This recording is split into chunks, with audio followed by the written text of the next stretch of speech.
Now we're back to the menu. There you go, everybody. So, that was Deus Ex Human Revolution, Director's Cut version of Deus Ex Human Revolution.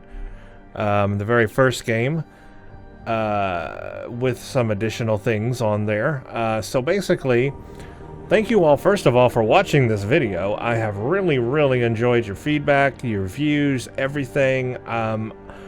I want you to know that the reason why I wanted this game on my channel is, number one, I did want it on my channel. I wanted this game to be represented and to be shown on my channel because I want people to see this game.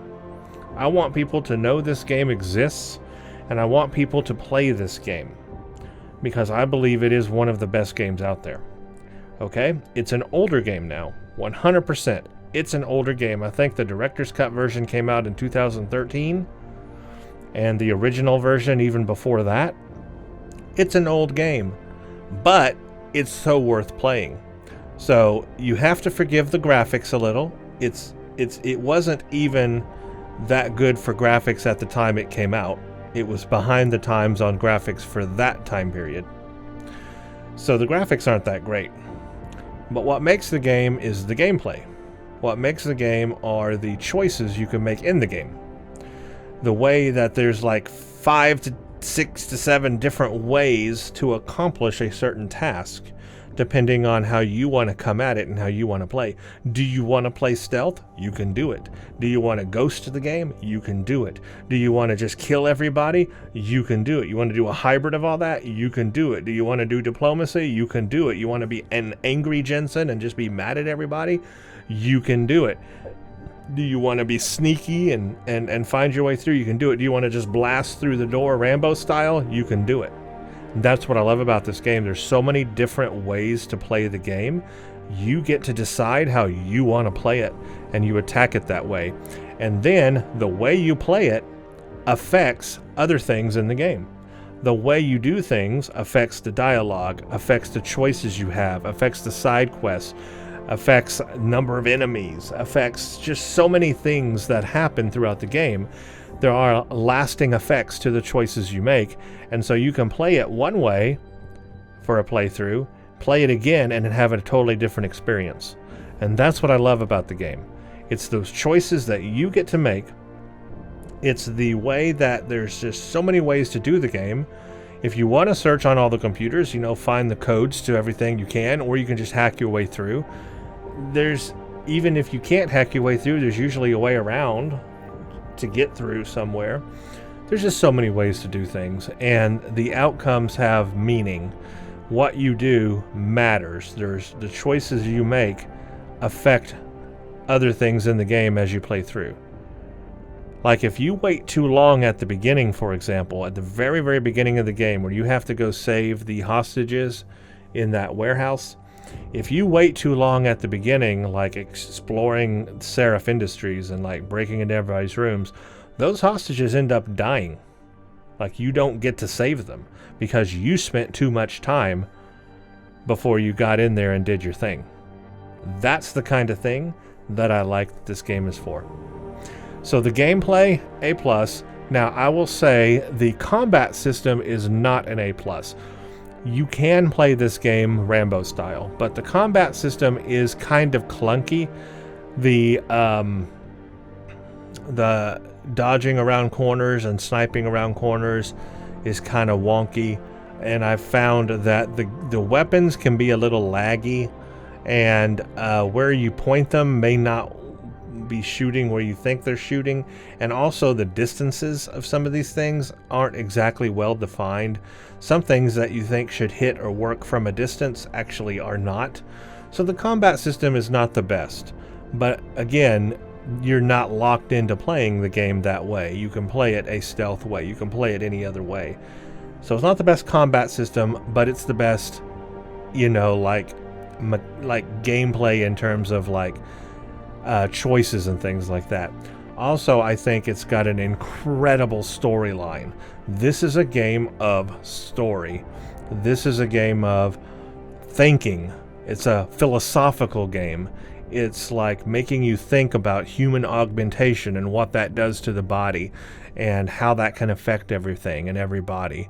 And some people may not want to get augmented. Some people may want to get augmented, but those that aren't, are they now looked down upon by the ones that are augmented? You know, you have this whole class system now because of that. There's just so much to think about in this game. The storyline is good, and Darrow is a tragic character, right? He's a tragic character. He invented this stuff, but he also sees how it can be used for bad, and he also sees how it can like ruin the human soul. Like, so you got all that, and then you've got Taggart, and then you've got the Seraph, who's like very pro augmentation, obviously making a company out of it. Taggart cares about humanity, but he's maybe going about it in the wrong way. Yeah, it's a very in-depth storyline. Excuse me. So that, to me, is compelling. That is compelling. That is a compelling game, and you should play the game for that alone. So all those choices you make, the gameplay, and the story. That's why I play games. I play games for the story, the immersiveness. Like going to a movie and just losing yourself in a movie. I lose myself in this game, and that's why I enjoy it, and that's why I wanted it on my channel. I wanted to represent this game on my gaming channel so that everybody can see it, and so that you will know it exists, so maybe you can try it out also. Another aspect of the game that I just thoroughly enjoy is the atmosphere and the music. I am a sucker for cyberpunk type stuff, and cyber kind of retro 80s kind of stuff, and you know what all that stuff is. I'm kind of like into that, and this game kind of pulls me into that atmosphere. First of all, it's the music. The music as you're playing is okay. It reminds me of Blade Runner. That's what it is. It reminds me of like Blade Runner. The music draws you in, and it's so compelling. The music sets the atmosphere and the tone, and as you're playing that music, you're like, you're in it. Then the whole atmosphere of the game, the color palette, see this like orangish kind of yellowish color scheme they have going on. It's throughout the entire game. It's everywhere. It's the perfect ambient amber color scheme. You know, it's the right colors. Like if this game were bright blues and pinks and stuff, it wouldn't work out right. But this amber tone is perfect for the game. It's dark, it's gritty, it pulls you in. And then the shapes. There's a lot of right angles in the game, a lot of triangles, a lot of unique shapes that are in the game. And you see it here in this background, all these triangle patterns. Like, see these triangle patterns here making all this. You see this a lot, and that is a very cool visual of the game. It's also carried out in the sequel, and that tone in the game draws you in, and it creates an atmosphere. So you've got these different style choices in the game that give it atmosphere, and I just love that. So the atmosphere of the game is like you can sit here for hours, put your headphones on, turn the lights off, and you are immersed in the game. I like immersion. I like game immersion. This game is immersive. It draws you in, and you want to really, get into it more. And then again, once you play it through like I did, you realize, oh wait, I could do it. I could play it again and do it a whole different way, and it would feel different and be a different gameplay style and have a totally different outcome. I want to do that. In fact, now that I've played this game like peacefully, I want to play it like unpeacefully. I want to do the Killing Jensen version, where he goes through and just slaughters everybody. I want to see what that outcome would be. I may do a playthrough of that, in fact. So all those things combined make this game great.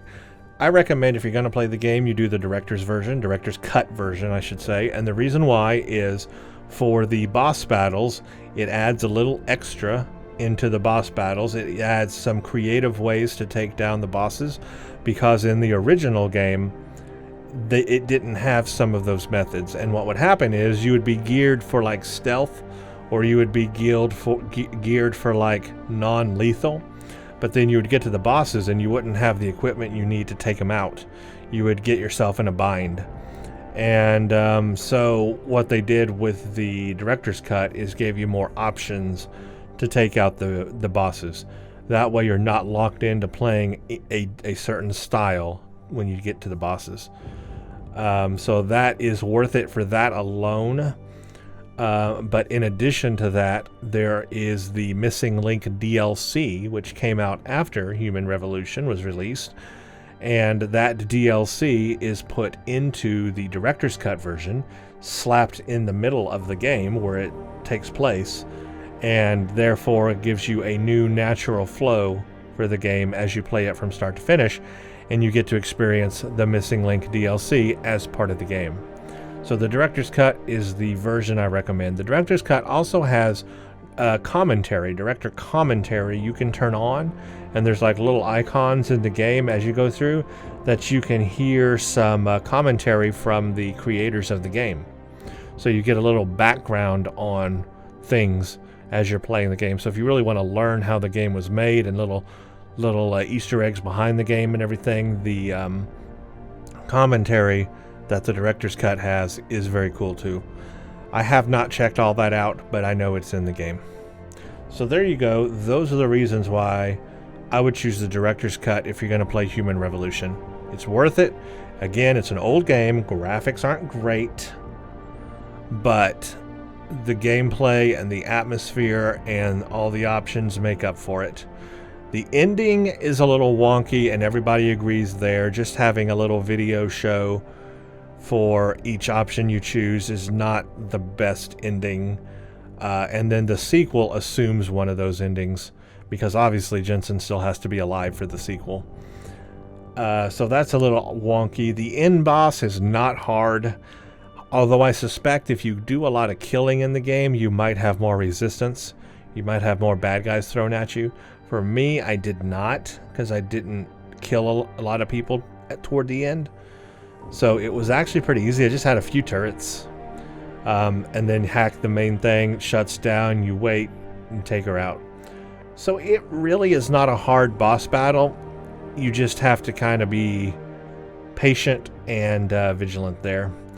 The other way to do it is just to take out all 3 of the pods, but the same result happens. So it's not a hard ending, and that's fine. That's fine.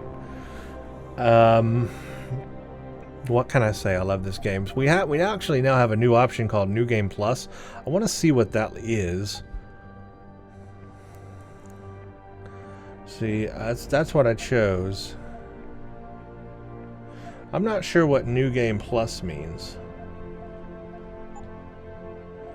So I can do New Game Plus or New Game. And it doesn't tell me what they do. I'll have to look that up. But just know there's a New Game Plus option after you finish the game. Yeah, and I'm not sure what that does. So no idea, right? But here's the extras. You can watch a making of Deus Ex.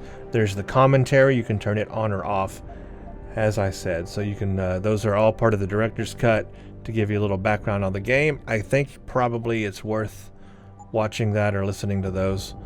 So there you go. That's there. Yeah, I don't have much else to say except I just want to again thank everybody for watching this playthrough on my channel. I hope you really enjoyed it and got a lot out of it. And if you're interested in the game, obviously go play it yourself. I do intend to play the sequel to this game on my channel. So if you would like to see that, which is Mankind Divided, it's Deus Ex Mankind Divided. If you want to see that playthrough, consider subscribing to my channel, hitting the bell notification icon, and liking the video, and I will be playing through that. I'm also considering doing an evil Jensen playthrough of Deus Ex, but in a very fast-paced scenario. Like I probably play through the game pretty fast, but just killing everybody to see what happens, because I've never done that, and I'm interested. So if you'd like to see that, consider subscribing to the channel as well. I'll have all that on this channel, and that should be a lot of fun. So there you go. Thank you all for watching this video. I hope you enjoyed it, and stay tuned for the next one.